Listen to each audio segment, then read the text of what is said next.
ഇങ്ങനത്തെ 3 കാർഡ്ബോർഡും കഷ്ണം ഉണ്ടെങ്കിൽ എടുത്തോണ്ട് ഓടി വായോ, ഒരു സാധനം കാണിച്ചു തരാം. അപ്പോൾ ആദ്യം തന്നെ ആ 3 പീസും ആ ഒരു ഷേപ്പിൽ കട്ട് ചെയ്തെടുക്കുക. ഇനി ഒരു ബ്ലേഡ് എടുത്തിട്ട് അതിൻ്റെ ഹാഫായിട്ട് കട്ട് ചെയ്യുക. ഇത് നമ്മൾ മെനങ്ങാന്ന് പേപ്പർ കട്ടർ ഉണ്ടാക്കിയ ബ്ലേഡിൻ്റെ ബാക്കിയാണേ. ഇനി ഒരു പീസ് കാർഡ്ബോർഡിൽ ആ ബ്ലേഡിൻ്റെ അളവിൽ ഒരു കുഴി ഉണ്ടാക്കി കൊടുക്കുക. ഇനി ആ ബ്ലേഡ് എടുത്ത് അതിലേക്ക് ഇറക്കി വെച്ച് കൊടുക്കണേ. ബാക്കിയിരിക്കുന്ന 2 പീസിലെയും ഹോള് അത് മൈൻഡ് ആക്കണ്ട കേട്ടോ.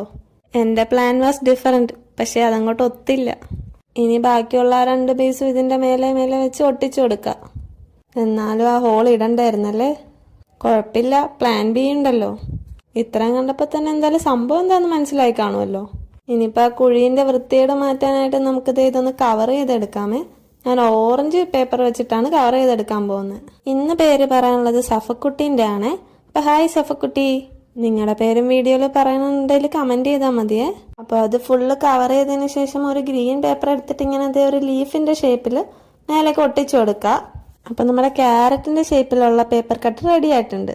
ഇത്രയും ചെയ്തപ്പോൾ തന്നെ സംഭവം നല്ലതായിരുന്നു. പക്ഷെ അതിന് 2 കണ്ണും കൂടി വരച്ച് അതിനെ കുളമാക്കി ഞാൻ. ഇതൊക്കെയാണെങ്കിലും സാധനം വർക്കിംഗ് ആണ്. ഇഷ്ടമായെങ്കിൽ ലൈക്കും സബ്സ്ക്രൈബും ചെയ്യേ.